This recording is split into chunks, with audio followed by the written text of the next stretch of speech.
민주당이 이재명 대표 사법 리스크의 총력 방어에 나선 가운데 한편에서는 10월에 들어서자마자 정권 위기설이 들려오고 있습니다. 야권의 심리적 탄핵이란 말을 쓰고 있는데 그 포석이었을까요? 지난달 불을 지핀 김민석 민주당 수석 최고위원과 조국 혁신당 조국 대표의 말까지 먼저 듣고 오겠습니다. 현재는 국민의 분노가 임계점에 달해 심리적 정권 교체가 시작된 초입 국면입니다. 김건희 일가 무법천하, 호의호식을 위한 권력농단 건의대란 상황입니다. 김 여사의 센터 본능과 지도자 포스, 김 여사 우위가 부부 공동 권력의 본질임이 확인되고 있습니다. 시민은 이미 대통령을 심리적으로 탄핵했습니다. 김건희 씨의 국정농단과 공천 개입 의혹이 수면 위로 떠오르면서 법적 탄핵으로 가는 길이 열렸습니다. 제1야당인 더불어민주당도 탄핵할 결심을 해주십시오. 같이 행동하면 탄핵을 예인할 수 있습니다. 이제 탄핵에 관한 얘기가 10월 초에 초점을 맞추고 있는 이유는 뭔가요? 그게 왜 그러냐면 11월 위기와 관련이 있습니다. 이재명 대표의 11월 위기는 현실화되어 있잖아요. 근데 이 11월 위기를 지금 민주당 내부를 들여다보면 앉아서 기다릴 수는 없는 것이다 라고 하니까 공격이 최선의 방어다. 최선의 방탄이다. 이런 생각을 하고 있는 민주당 의원들 또는 민주당 진영 사람들이 꽤 있습니다. 그렇게 되니까 그 공격은 지금 할 수 있는 거는 윤석열 대통령에 대한 탄핵 분위기 조성이에요. 현재 탄핵을 하려면 윤석열 대통령이 직무집행을 하는 데 있어서 헌법이나 법률을 중대하게 위반한 게 있어야 되잖아요. 지금은 맨 김건희 여사에 대한 공격만 있어요. 그거 가지고 윤석열 대통령을 탄핵하기는 어렵죠, 현재 수준으로. 그러니까 이제 10월에 그런 여러 가지를 한번 우리가 모아보자 힘을 이렇게 이제 얘기를 하고 있는 것이고, 그거는 당장 다음 주 월요일부터 국정감사가 시작이 됩니다. 자, 이 국정감사는 윤석열 대통령의 지난 2023년 국정 운영에 관한 감사예요. 이러면 여기서 이제 각종 폭로나 이런 것들이 나올 수도 있고요. 그다음에 그 폭로에 근거가 있든 없든 또 그걸 확대 재생산하는 매체도 있을 수 있고, 뭐 그런 데서 이제 뭐 불법성 같은 것을 끄집어내서 이제 탄핵 공세로 이어갈 가능성이 대단히 높거든요. 저는 그래서 이재명 대표의 11월 위기가 가시화되면서 민주당과 그 민주당 주변의 야권에서 윤석열 대통령 탄핵 밑자락 깔기를 좀 앞당기자, 아마 이런 움직임이 있는 것으로 보이고, 그리고 이번 주말부터 그동안의 촛불 행동이라는 데에서 각 지방을 돌아다녀가면서 촛불 집회를 한 적이 있어요. 근데 이번에는 그게 광화문으로 지금 진출을 한다는 거 아닙니까? 이런 것들이 전체적으로 보면 아마 11월 위기를 막기 위한 또는 그걸 희석하기 위한 10월 공세 뭐 이런 걸로 해석할 수 있지 않을까 이렇게 생각합니다. 자, 이런 말들이 이제 분위기를 타기 시작한 걸까요? 장외에서는 탄핵 집회가 열리고 있습니다. 윤석열 정부 퇴진 운동을 주도해온 지금 이제 말씀 이어가 본 이 촛불 행동이란 단체는 김민석 민주당 수석 최고의 친형 김민웅 교수가 상임 대표를 맡고 있습니다. 이제 야당이 띄우면은 이제 촛불 행동이라는 장외 단체가 그걸 받쳐주는 이제 이런 전체적인 모양새가 되고 있는데, 김진욱 대변인께요. 자, 그래서 안에서 띄우고 밖에서 밀어주고 이제 이게 10월의 총공세다 이런 말씀을 주셨어요. 글쎄요, 지금 이 국민들께서 윤석열 정부에 대해서 잘한다 이렇게 생각하시는 분들이 과연 몇 분이나 계실까요? 윤석열 정부의 무능, 무대책, 무책임 이런 부분들에 대해서 지금 굉장히 경종을 많이 울려야 된다라는 부분들이 그동안 4월 총선의 결과에서도 그랬고, 이제까지 계속적으로 이 윤석열 정부의 어떤 국정 운영 기조를 바꿔달라는 국민의 목소리들이 굉장히 높았습니다.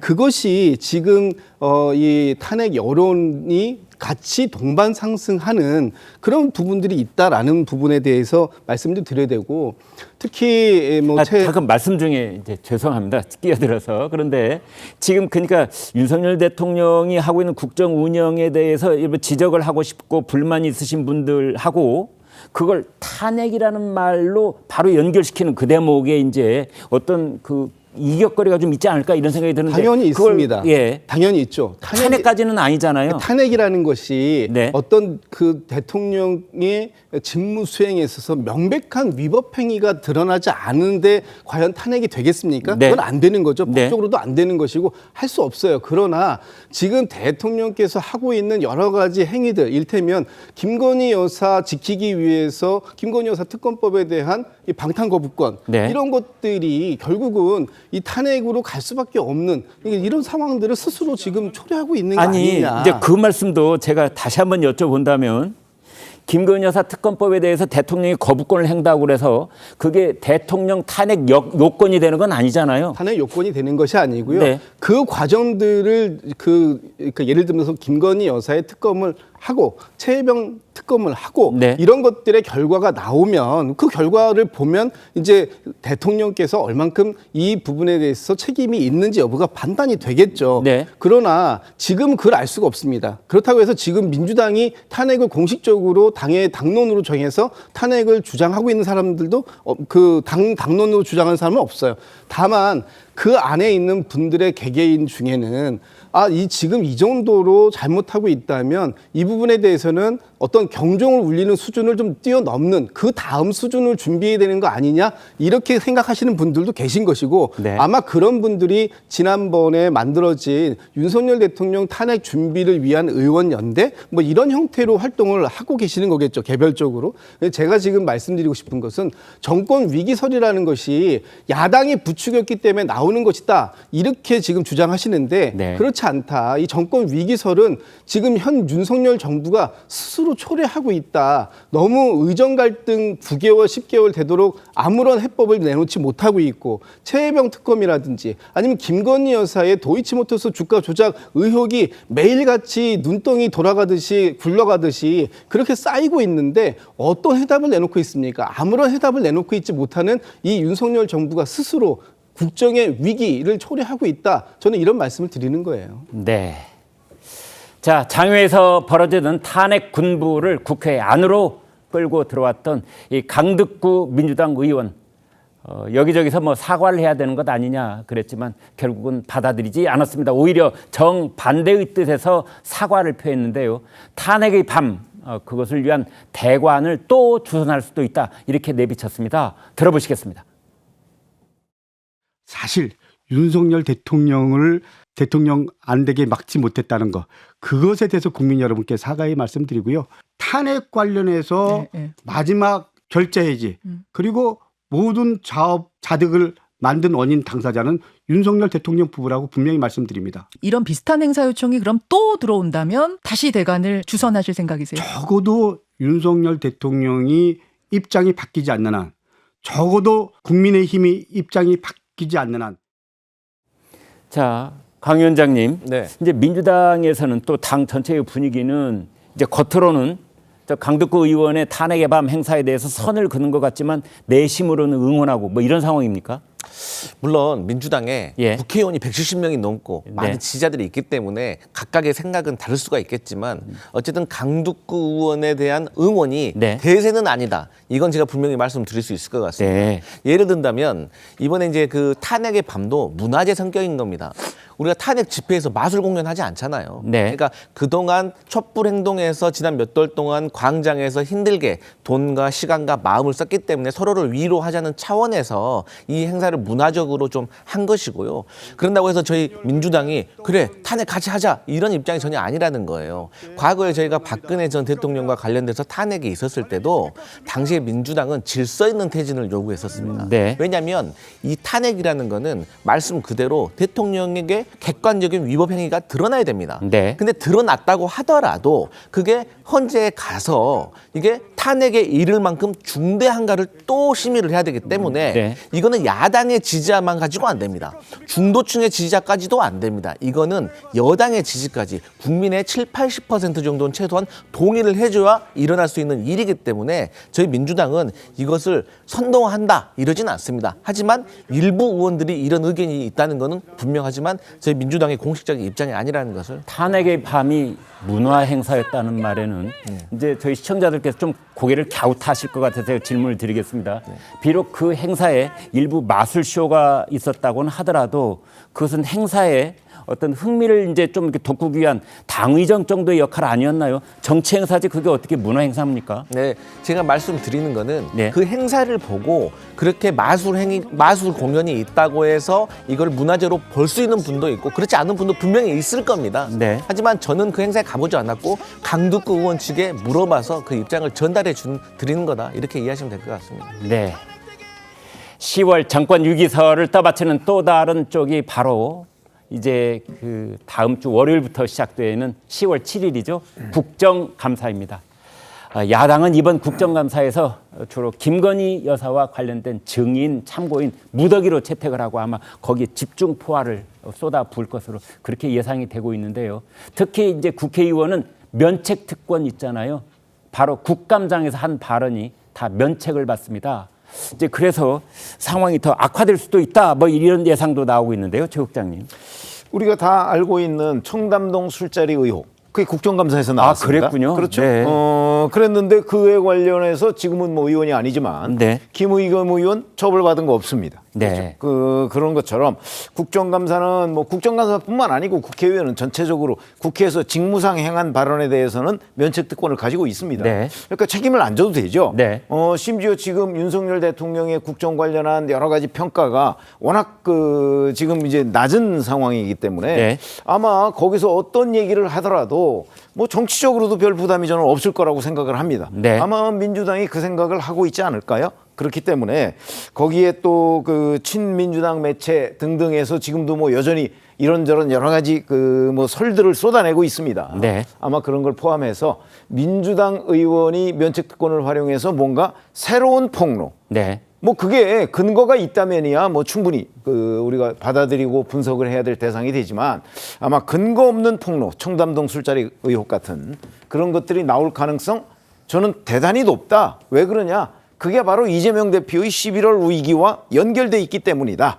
그래서 지금 민주당 의원들이 국정감사 20일간 진행되잖아요. 네. 이 20일 동안 그런 유혹을 굉장히 많이 느낄 것이고 아마 이미 상당히 준비하고 있을 가능성도 있다. 이렇게 생각합니다. 네. 자, 정 대변인께요. 예. 그런데 이번 이제 국정감사를 앞두고 증인 채택하는 걸 보면은 김건희 여사와 관련된 증인들은 다 채택이 됐는데 이재명 대표와 관련된 건 이제 증인들이 다 빠졌어요. 이건 여당이 힘이 약하기 때문입니까? 뭐 그 현재 그 국회 내에서의 권력의 현 주소를 그대로 보여주고 있다고 해야겠죠. 아까 네. 김성필 위원 170석 민주당이 갖고 있다고 했는데 네. 저희가 갖고 있는 의석수가 108석이고 네. 증인 채택이나 이런 것들이 다 상임위에서 이루어지는데 이 국회 의석 배분대로 상임위 구성이 되다 보니까 네.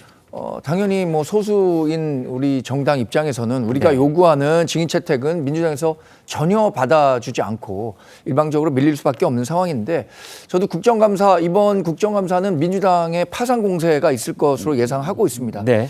그에 못지않게 우리 당도 민주당의 어떤 정치적 그 공세에 대해서 맞설 수 있는 충분한 논리를 마련해서 정부 여당으로서의 역할을 충실히 해야 될 거라고 생각합니다. 지금 이제 민주당 쪽에서는 말이죠. 원 내에서도 압도적인 다수, 그다음에 원 외에서는 무슨 탄핵의 밤 이제 이런 행사도 열어서 양동 작전을 계속 펴고 있는데 예. 국민의힘은 무슨 밤 이런 행사 안 합니까? 이 유명한 말이 있지 않습니까? 네. 그들이 저열하게 갈 때 우리는 품위 있게 간다. When they go, we go. 고퀄로 갈 수 있지 않습니까? 고퀄로 당연히 네. 대응해야겠죠. 네.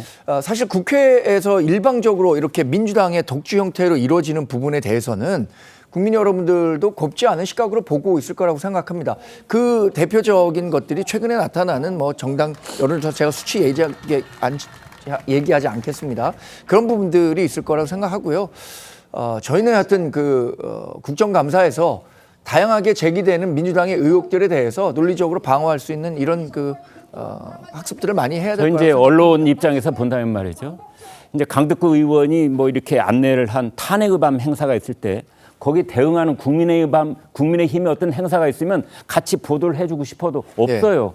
이제 그런 것이 왜 그러는 건지 비록 이것은 170대 108이기 때문만은 아닐 거라는 생각이 듭니다. 그 부분 우리 그 최고위원회에서 이런 얘기 나오지 않았습니까? 그러면 이재명 구속의 밤 같은 행사를 국회에서 한다고 하더라도 민주당이 용인하고 가만히 있겠습니까? 용인 이렇게 허락받아야 됩니까? 그런 건 아니죠. 네. 그러나 그런 것들이 국민에게 비춰지는 모습이 과연 얼마나 설득력 있게 비춰질까라는 부분을 생각하고 있는 겁니다. 네. 짧게 반론 하나만 드릴게요. 네. 지금 정강재 대변인께서 그 마치 그 국회의 운영이 민주당의 일방적인 그 뭐 독재 형태로 이루어지고 있다 이렇게 이제 말씀을 주셔서 제가 짧게 한 말씀만 드리고 싶은데 이번에 그 이재명 대표에 대한 국감 증인들이 채택이 안 된 부분은 이미 이재명 대표와 관련된 사건들은 검찰의 조사가 다 끝나서 기소가 됐고 재판 중에 있습니다.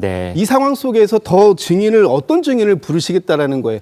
반대로 김건희 여사와 관련된 부분에 있어서는 검찰 조사도 지금 제대로 이루어지지 않고 있고 또 어떤 기소가 됐다거나 재판 중에 있는 사안이 아니기 때문에 그 부분에 대해서 국회 차원에서 확인이 필요했기 때문에 증인 신청이 이렇게 많았다. 이런 부분들로 이해해 주시면 좋겠다는 이재명 대표도 재판에서 해소되지 않는 그런 의혹들이 많이 있지 않습니까? 지금은 어쨌든 검찰이 조사를 다 끝냈고 검찰의 기소가 다 이미 이루어진 상황이고 그 부분에 대해서 재판정에서 이 진실의 유무를 가리고 있는 지금 중이기 때문에 그 부분까지 국회가 나서서 한다라는 것은 좀 바람직하지 않다 이런 측면이 있다고 말씀드리고 싶습니다.